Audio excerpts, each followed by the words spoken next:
just a moment, we're going to begin the funeral services of Arlene Coustan. Please be sure that your cell phones have been turned off, not to disturb the sacred funeral ceremony.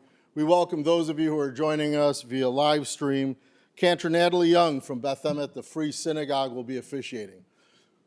We're going to ask everyone to rise and stand in place in just a moment. It's sort of like services. It's standing, sitting. No, just kidding, clergy. The family will walk in, and then we'll all rise and stand in place, and then we'll be seated as one community. Cantor already did Kriya, so that was done earlier this morning.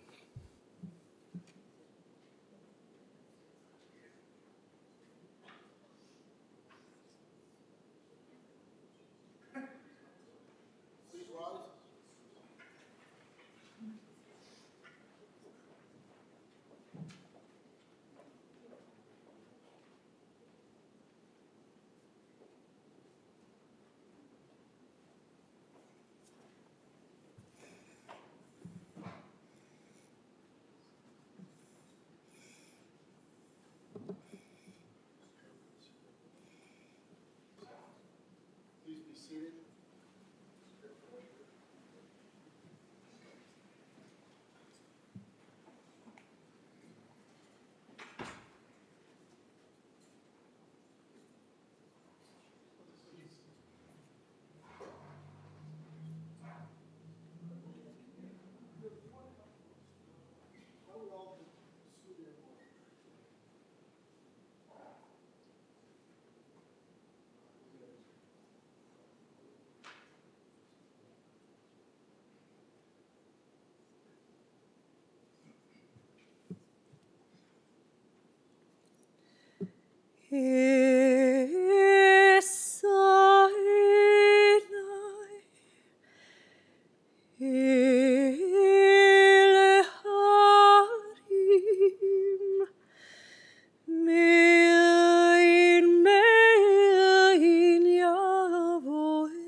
I lift my eyes to the mountains. From where does my help come? My help will come from Adonai, maker of heaven and earth. Each of us has a name given by God and given by our parents. Each of us has a name given by our stature and our smile and given by what we wear. Each of us has a name given by the mountains and given by our walls. Each of us has a name given by the stars and given by our neighbors. Each of us has a name given by our sins and given by our longing. Each of us has a name given by our enemies and given by our love. Each of us has a name given by our celebrations and given by our work. Each of us has a name given by the seasons and given by our blindness. Each of us has a name given by the sea and given by our death.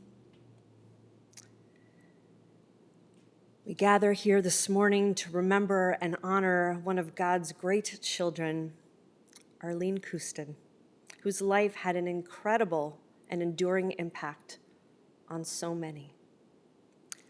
Beloved mother to Andrea and Danny, Charles and Hillary, Liz and John, Brad of blessed memory and Helene, and grandmother to Leora, Yona, Eli, Ari, Aiden, Maya, Victor, Ava, beloved brother to Herb, and aunt to Jill and her daughter Alex. For one who had such a strong sense of goodness and desire to do right in the world, Arlene's passing during Yom Kippur and Shabbat are truly a reflection of her beautiful neshama. Arlene was a real optimist, giving her the ability to see the bright side of things. Despite the trauma that she endured in her childhood, Arlene had an inner light and a strength that enabled her to be resilient in this world. Arlene was a woman with real spirit and a passion for life, dedicating her time to helping others through social work, a fierce cheerleader for those she loved. She was always there to encourage and share her pride, infusing love and compassion into each of her relationships. One of the most sacred lessons she taught her family was the importance of showing up for each other. Whether for a dance recital or a school play, where maybe you were just the seaweed in The Little Mermaid, this left a lasting impression on all those who knew and loved her. Along with her kindness, she also taught the importance of accountability and honesty, speaking openly yet lovingly to call you out if you acted out of line or made a mistake. These moments made up some core memories that were shared with me last night, helping shape and strengthen people's character and moral compass.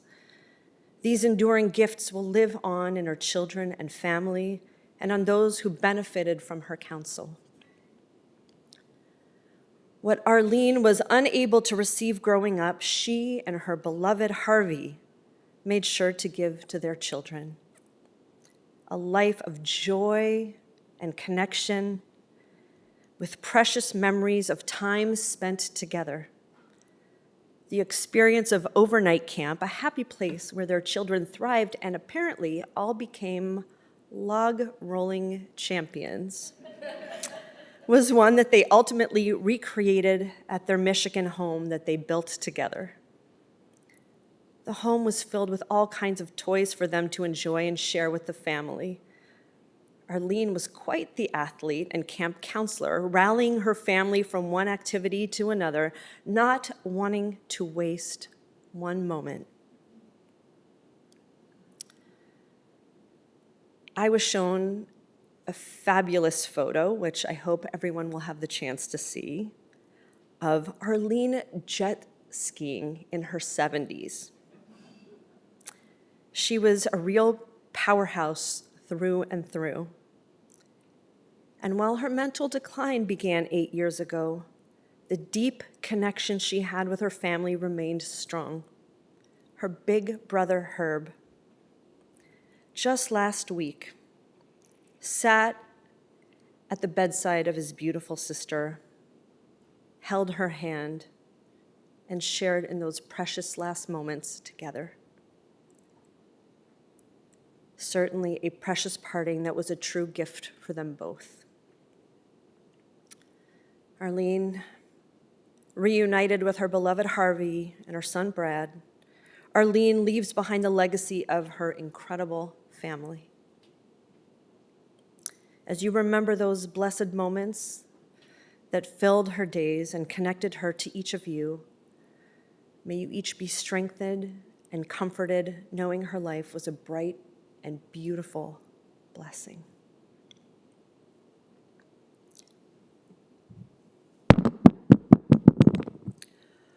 Adonai roi lo echsar b'nehot asher yarbitzini al mei menuchot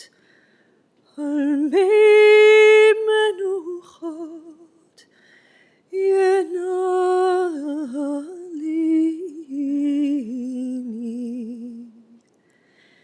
nafshi ושובב,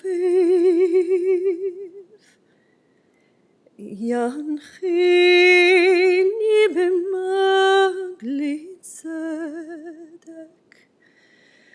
ינחני במגלי צדק, למען שמו. גם כי לך בגיא צל מוות, לא ירא רע, כי אתה עמדי. שבטך ומשענתך עמי ינחמוני.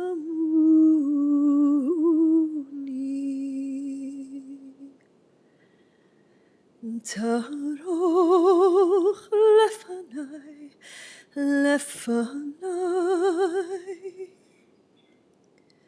שולחן נגד צורריי. דשנת ושמן ראשי, כוסי רוויה. אך טוב וחסד ירדפוני, כל ימי חיי, כל ימי חיי. ושבתי בבית אדוני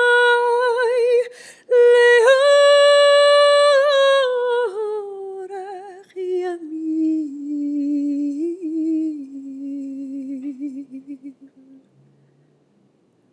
אדוני רומי לא אחסר, אדוני רומי לא אחסר. Holy One, you care for me. I am content. You lead me to still water, places of rest and renewal. You guide me down the right path to live a good life. When I walk through a valley of deepest darkness, I feel no harm, for you are with me.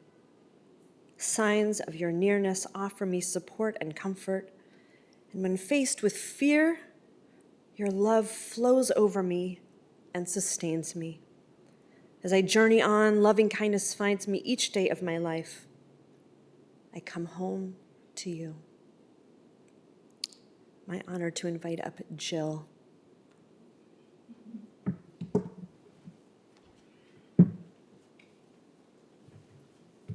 Good morning.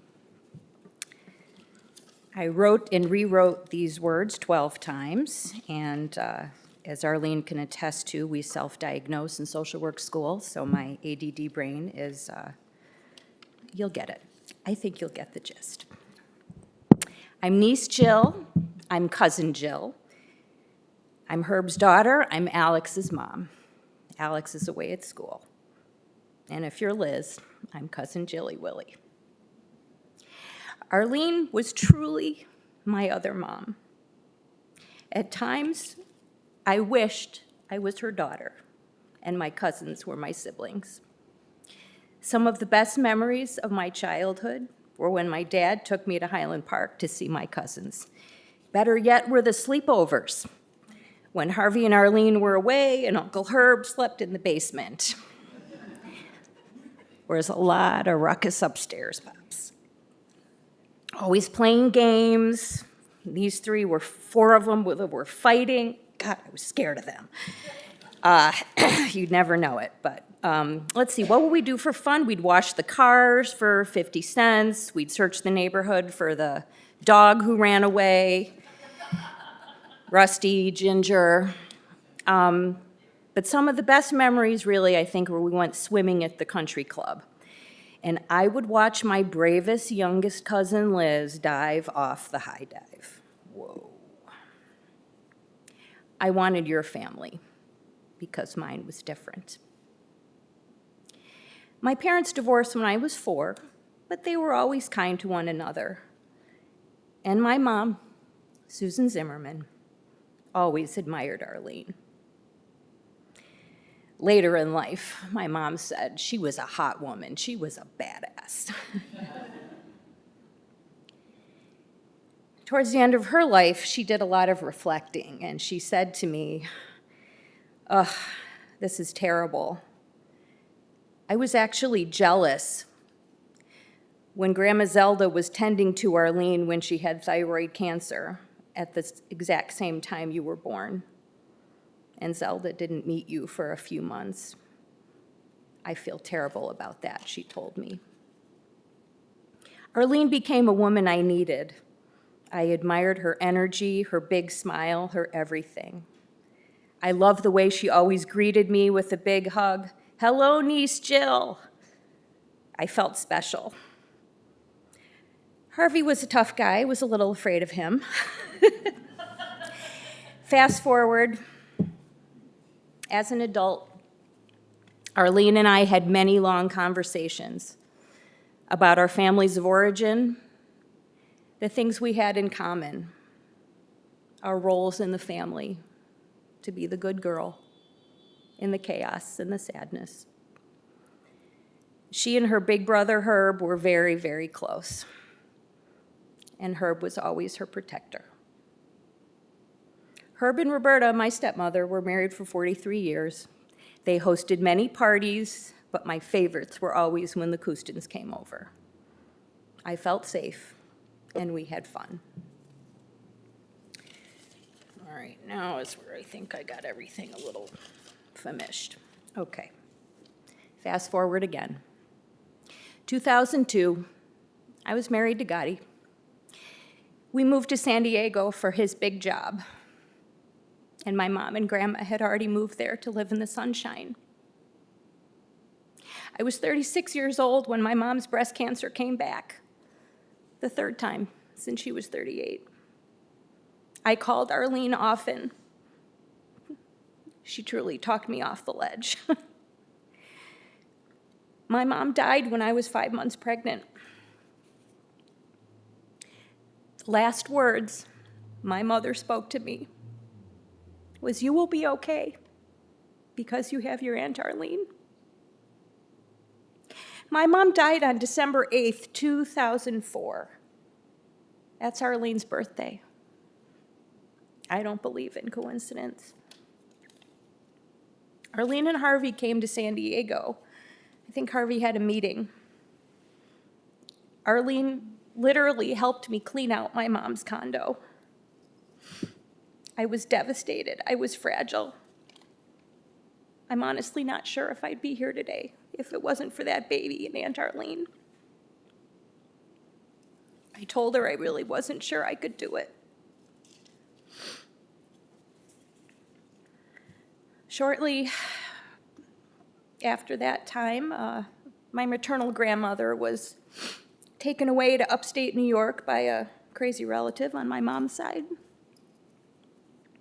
I didn't see my grandmother for a year. And when I finally negotiated the time I would go see her and bring my daughter to meet her great-grandmother, guess who stepped up first to go with me?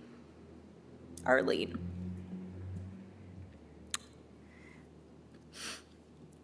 Nobody had ever stepped up for me like that in that moment. It was incredible. She stayed with me in upstate New York for a few days, bouncing my baby, helping me be brave.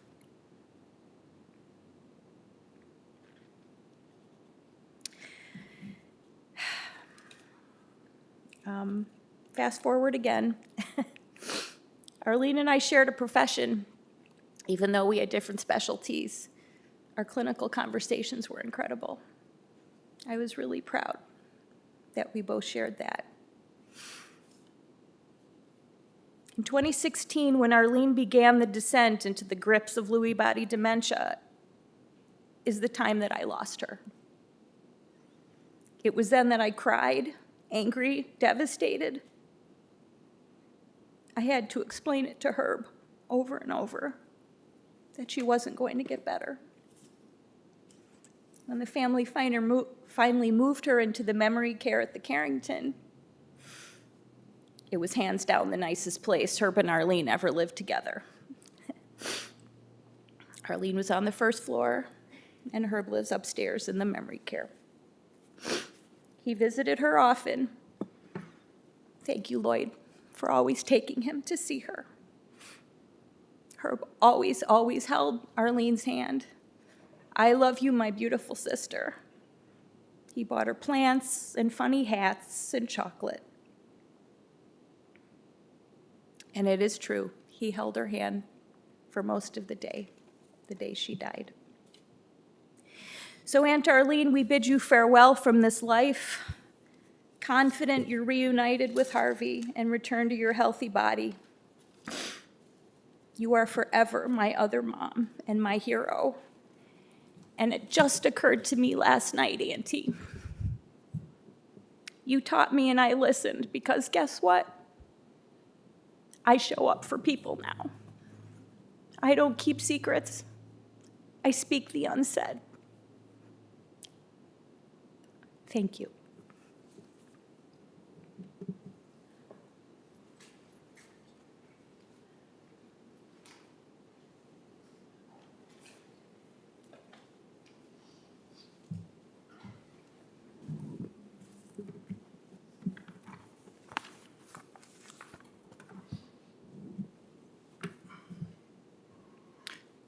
In 1978, when I was 12, Andrea was 14, and Liz was 9, my parents called a family meeting in the dining room of our house in Highland Park.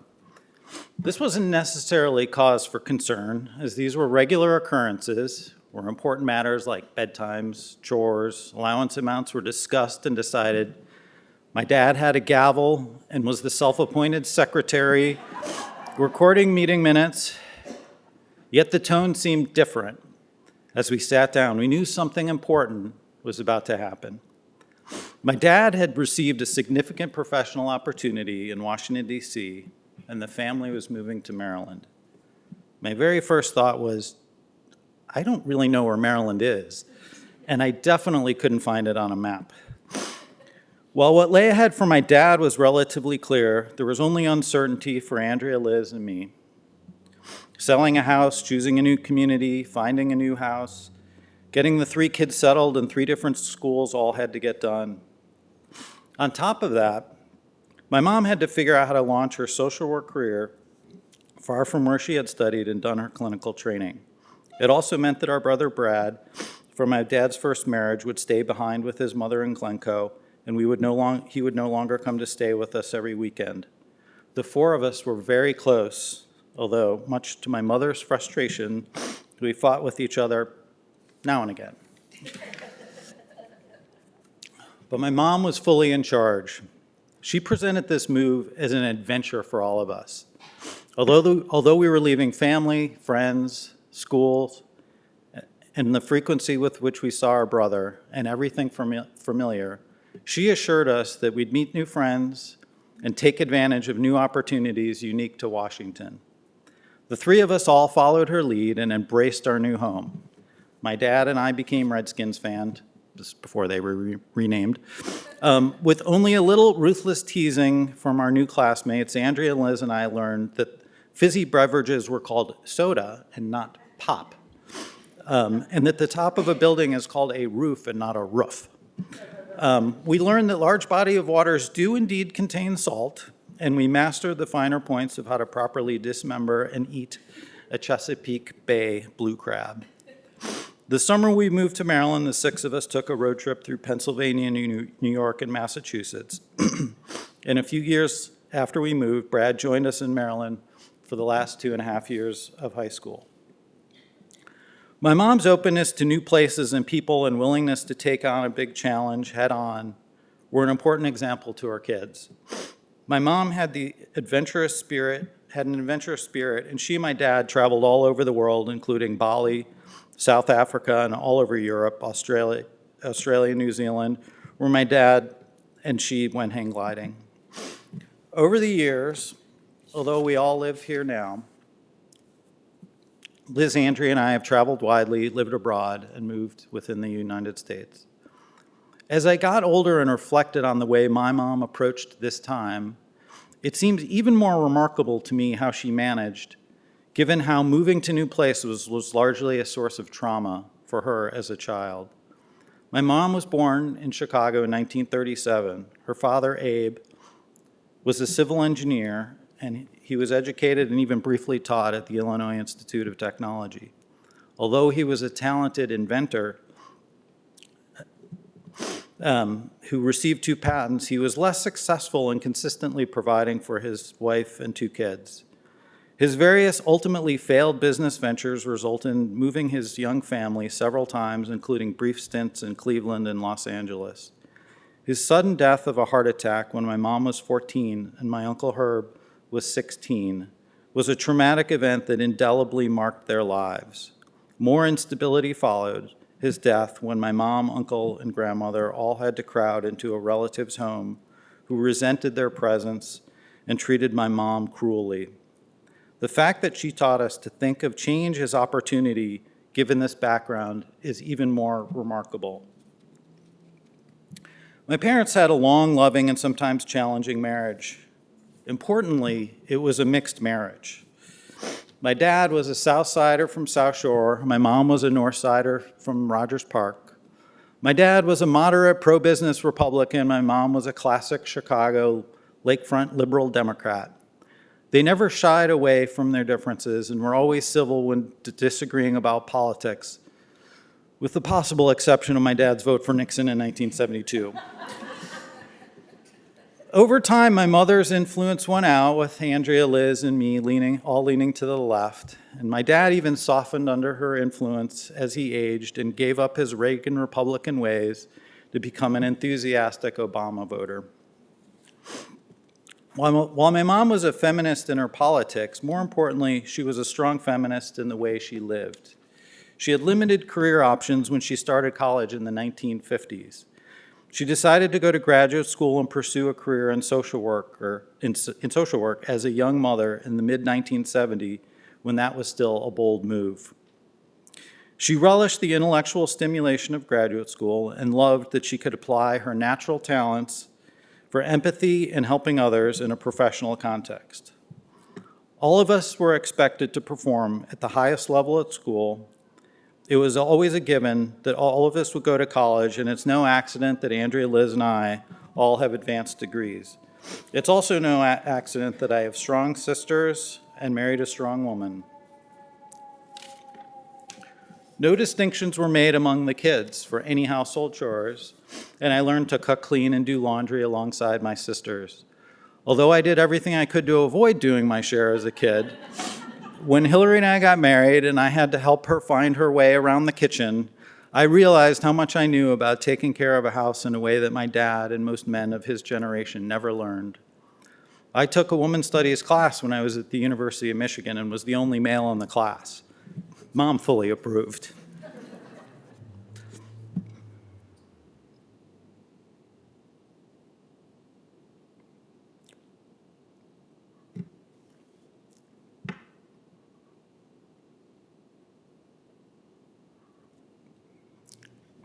We've been losing my mom to dementia for nearly a decade.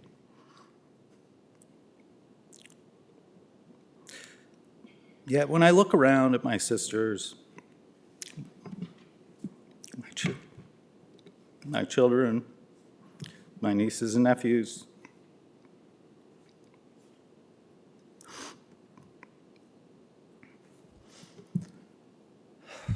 I see many of her best qualities live on. Yona is on his way to becoming a psychotherapist. Eli is one of the most empathetic people I know. Both Ari and Leora have her grace and athleticism. Both Ava, who's in the same sorority as my mom, and Victor would have won all the same popularity awards Mom won in high school. As a camp counselor, Aiden has thrived helping kids through significant emotional challenges, and Maya is a model of resilience in the face of health challenges. She loved all of us and appreciated and celebrated what made each of us special. We love you, Mom.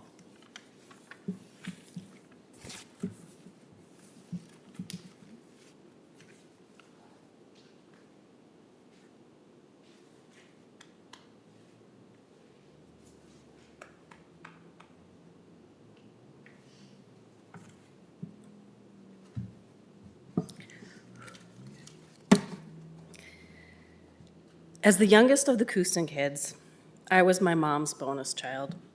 When my mom was in her late 20s, she had thyroid cancer and didn't think she was still able to get pregnant. To her surprise, she did, and I then became dubbed her miracle child. My early years were filled with a lot of family changes, a divorce, new marriage, and multiple moves. Yet I always relished my spot in the family hierarchy as the youngest bonus child. My mom not only persevered through thyroid cancer, she had 3 other types of cancer, along with multiple broken bones, and of course, her long battle with dementia. Mom was an incredibly strong and resilient person. Her strength was evident in her athleticism. In high school, she earned a varsity letter in cheerleading, one of few sports that girls could participate in. When we were young, I vividly remember her playing second base for the Selsun Blue Sox in Highland Park. She had a great arm, and she was a strong batter. Her glove became an important part of my own sporting equipment. I went on to use it to play second base throughout my teens in rec league in Rockville, Maryland, and during high school. Tennis was another one of my love of my mom's. She was an amazing singles player. I remember her winning a tournament at Bryn Mawr Country Club in her late 40s, outplaying women much younger than her. I took on her love for tennis too. The two of us played many competitive games of tennis for decades. Skiing was another talent of hers.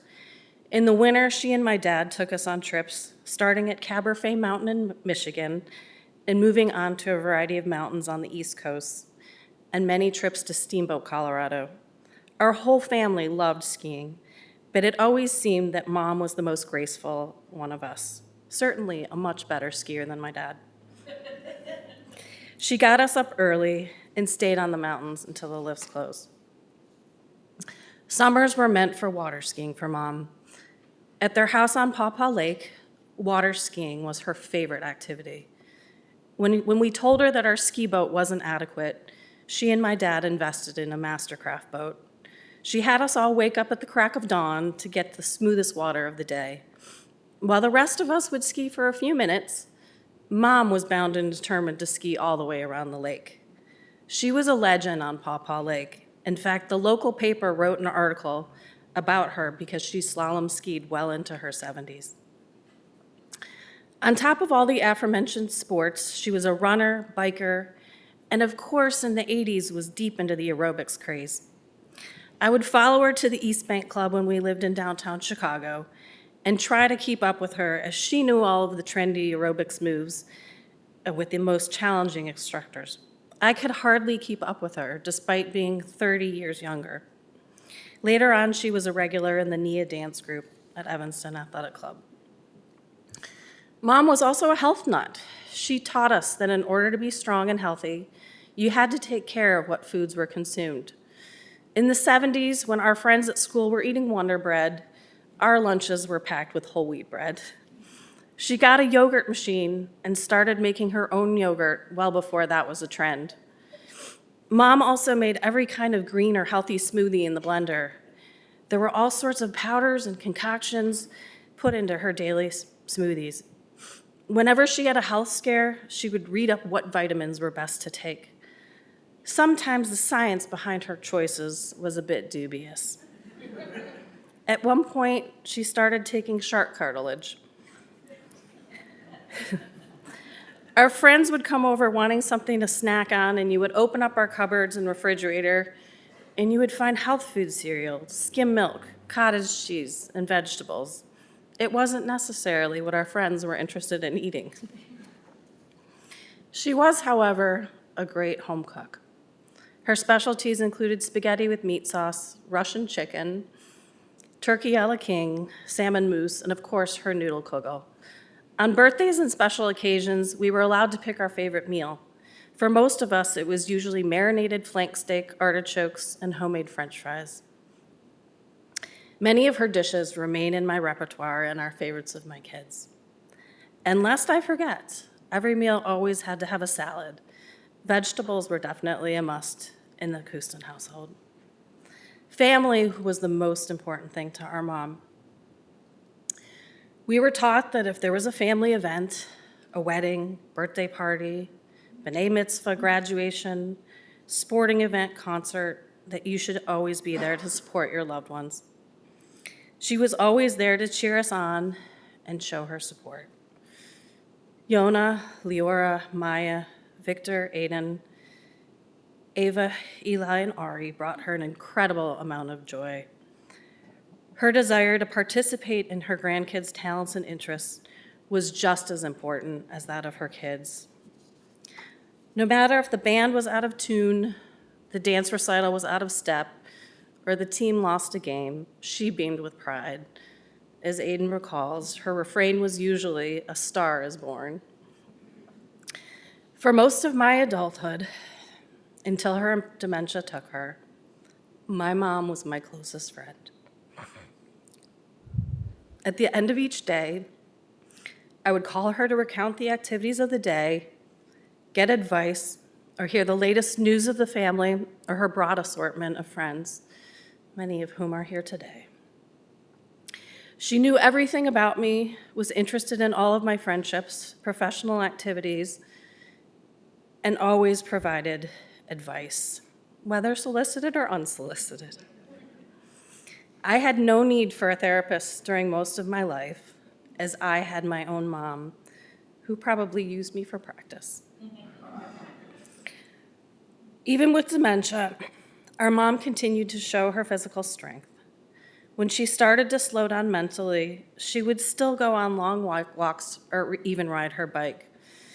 At the Carrington, her caregivers, Jenny and Vicki, always commented how strong and feisty she was. The fact that she survived as long as she did was a testament to her strength and resilience, and of course, to Jenny and Vicki's caring and dedication. As we say goodbye to her today, I know that her legacy lives on in all of us. She's taught us to be strong and athletic. Amongst us, we have runners, baseball and softball players, tennis players, skiers, dancers, and yoga practitioners. She taught us to be kind and empathetic. We have a family filled with good listeners and people who go out of their way to help others. She taught us to take care of our health and our bodies, and most of all, she taught us to be there for each other. Everyone here today had a moment in their lives where they were touched by my mom. Being surrounded by your love makes us all feel so supported. We will all miss my mom immensely.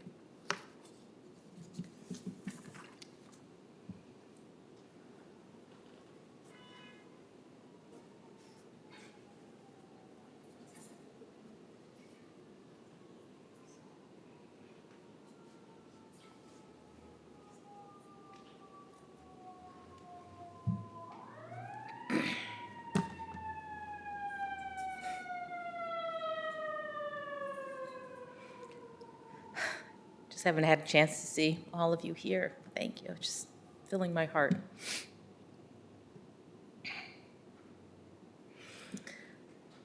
My mother, Arlene, was voted most popular of her graduating class at Sullivan High School.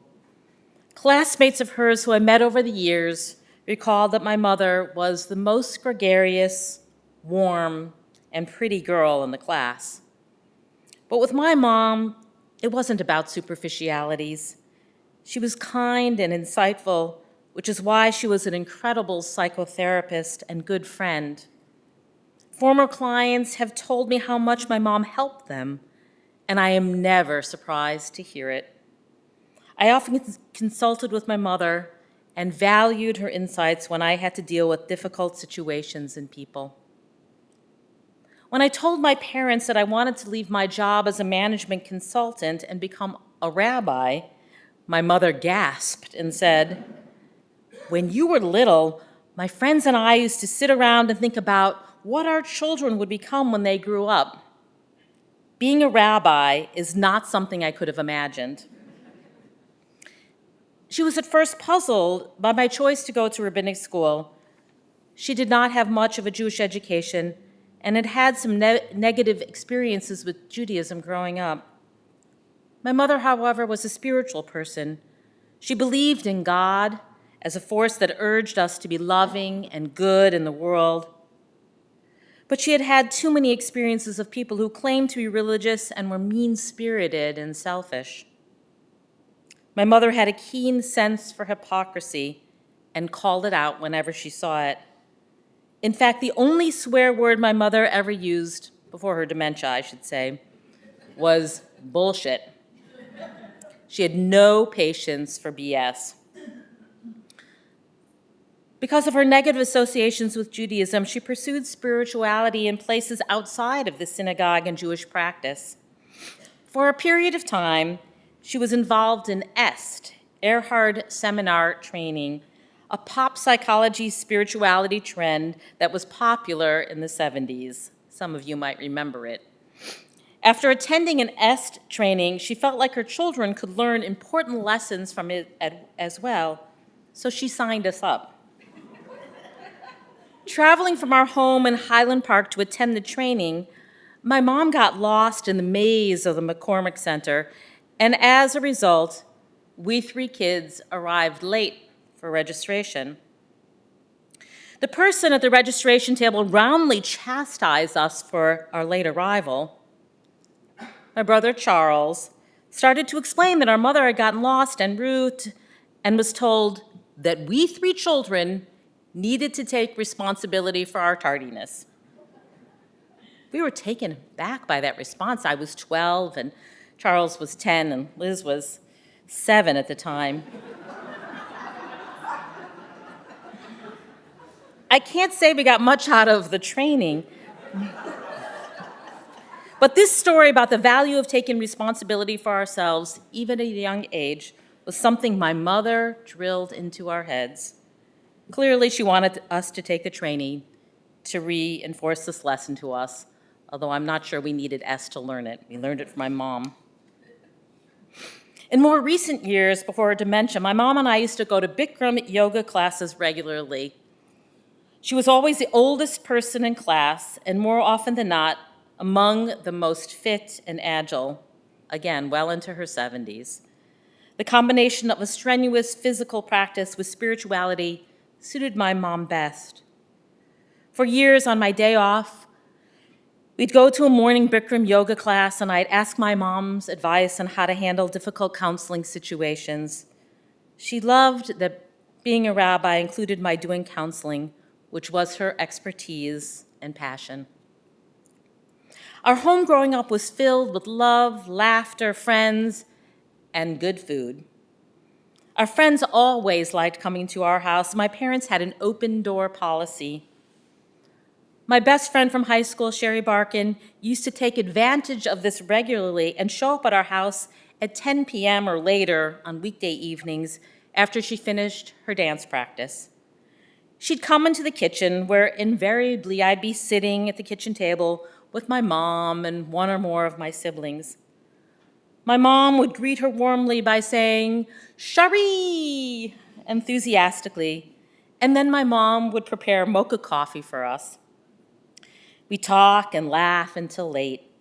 Sherry remembers my mom's wisdom, warmth, and boundless energy, and how our kitchen table was a source of many spirited conversations, where we would have lively debates about politics and current events while consuming copious amounts of food.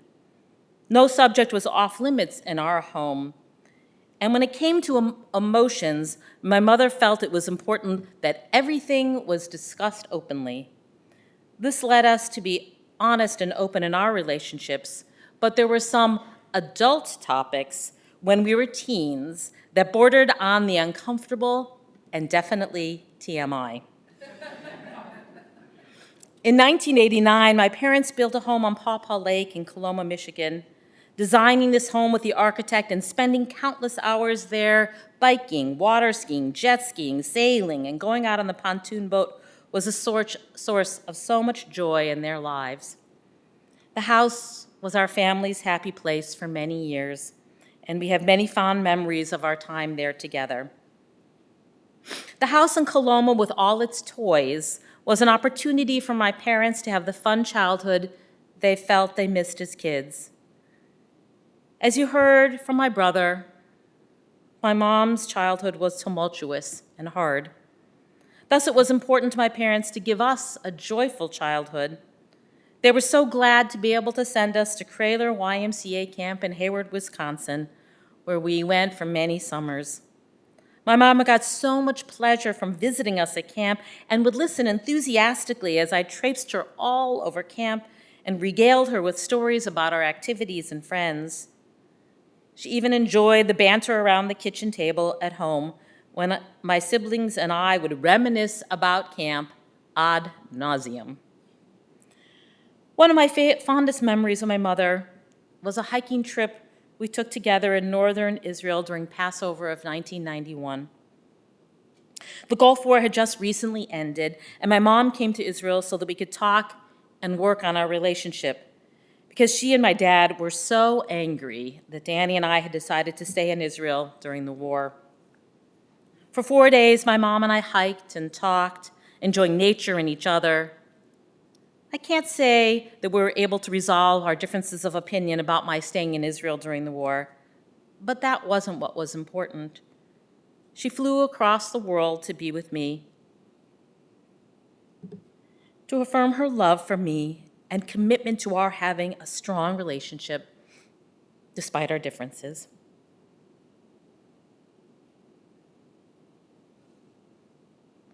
My whole life, I was told how much I looked like my mom, both in terms of looks and personality, and that's not me on the cover of the service, even though we're exactly the same age as that picture. As a child, I hated this. But as I got older, I knew this was a compliment. When my mom would come to conferences at school, my teachers always knew who Andrea's mother was. My mom was always the last person to leave a party, a source of much consternation for my dad, who used to wait impatiently for her. She loved talking with people, and they enjoyed talking with her. People would open up to my mom immediately, which may be one of the reasons that she had close and enduring relationships with friends from so many different parts of her life, and those friends who became important parts of our lives as well. When I would be the last person to leave an event, my father would roll his eyes at me and say, "Well, you learn from the best." My mom's diagnosis with dementia 8 years ago was challenging for her and the whole family. My sister has spoken about how my mother didn't lose her physical strength, but it did take a toll on her personality and her vitality. As the dementia progressed, my mom became combative and taciturn, a far cry from her usually warm and kind demeanor. 4 years ago, during COVID, my parents moved in with us because my dad could no longer care for her. It wasn't easy living with someone whose mood could be unpredictable and who needed a lot of care, although we also have some pretty hilarious stories from that time. My husband, Danny, was incredible with her. His patience and the way he cared for her with good humor and warmth when she could be surly and difficult was so loving. In addition to Danny, I'd like to thank my mom's amazing caregivers, Jenny and Vicki, who, as Liz noted, showed such attentiveness to our mother all these years. And to her loving older brother, Uncle Herb, we moved my mom into the Carrington so that they could be together, the way they modeled such a beautiful sibling relationship, is something that I hope that we will continue to replicate as siblings. I love you, Uncle Herb. You're the best older brother. As Liz said, showing up for loved ones was a central value for my mom, and she made sure we prioritized being present for each other. It was therefore no surprise that we were all together at Kol Nidre services on Friday night.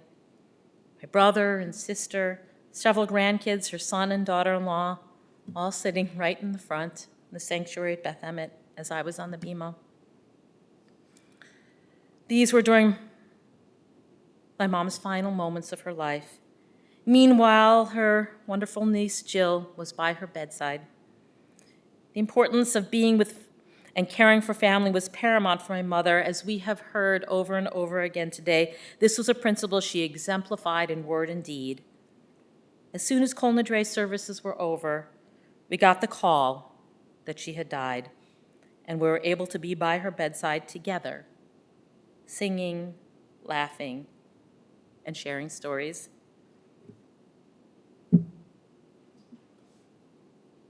You would have had so much fun with us, Mom. This was a fitting end to my mother's love-filled life. The rabbis teach that the righteous die on Shabbat. My mother died on Yom Kippur, which this year was also on Shabbat. Yom Kippur is Shabbat Shabbaton, the Sabbath of Sabbaths. Mom, we are so appreciative of the boundless love, steadfast support, and wise counsel you gave us throughout our lives. As we say goodbye to her today, I'm thinking about what we read on Yom Kippur morning, just 2 days ago, in the book of Isaiah. May your righteousness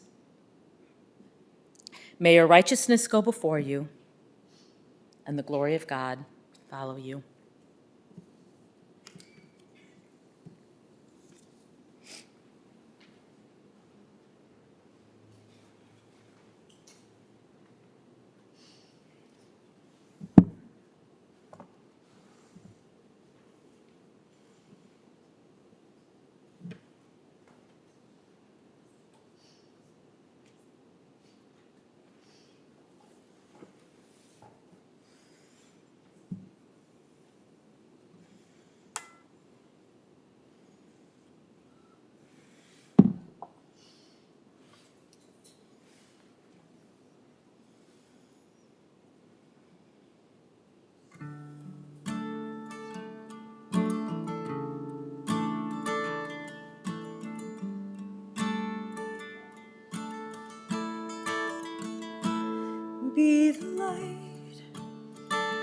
Be the light inside the darkness, be the hope,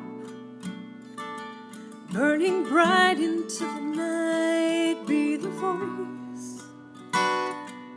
For those who cannot raise it, be the one who leads the way through the world's darkest days, be the light, be the light, be the light.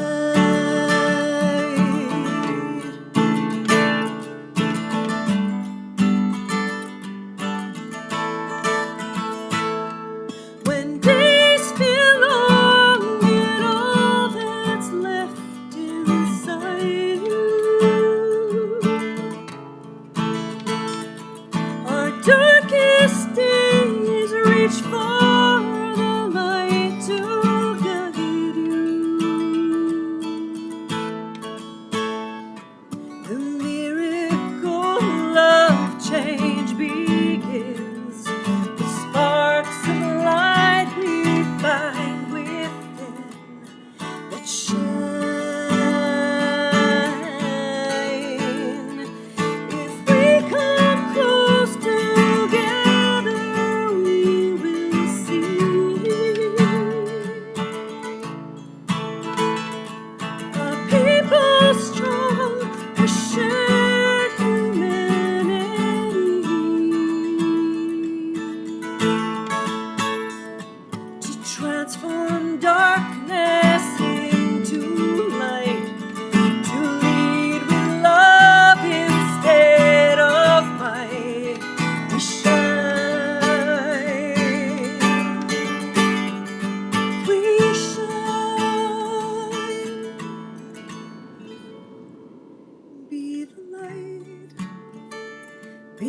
light inside the darkness, be the hope.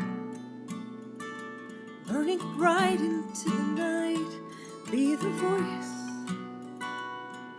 For those who cannot raise it, be the one who leads the way. Through the world's darkest days, be the light. Be the light. Be the light.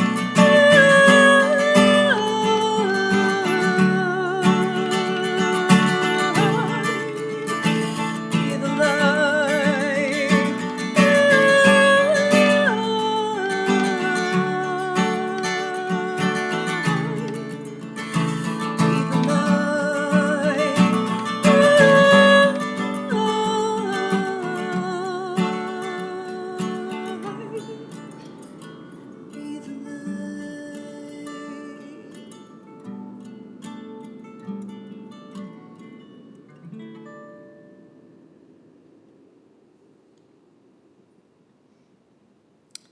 Invite you, if you are able, to rise for El Mali Rachamim.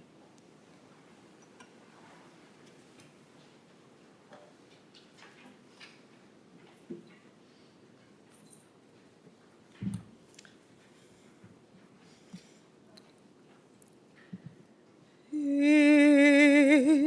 Mali Rachamim, Shochen במרומים,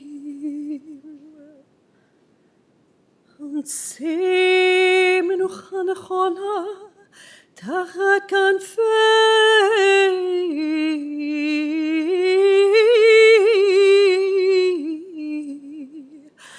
השכינה.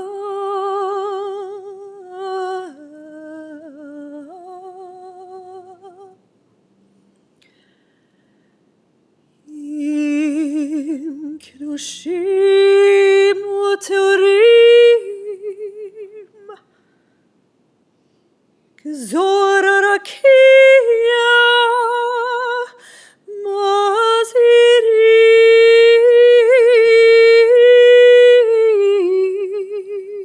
מזהירים את נשמת אסתר לאה בת אברהם וזלדה שהלכה לעולמה בעל הרחמים הרחמים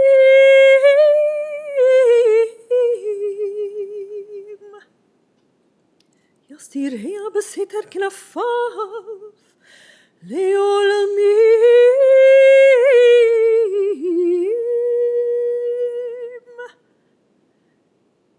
ויצרור בצרור החיים את נשמתה אדוני הוא נחלתה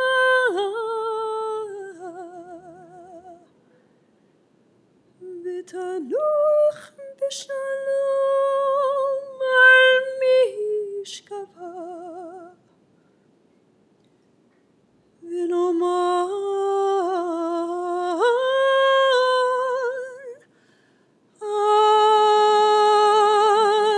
Amen. Compassionate God, eternal Spirit of the universe, grant perfect rest in your sheltering presence to Arlene, who has entered eternity. O God of mercy, let her find refuge in your eternal presence, and let her soul be bound up in the bond of everlasting life. God is her inheritance. May she rest in peace, and let us say, Amen.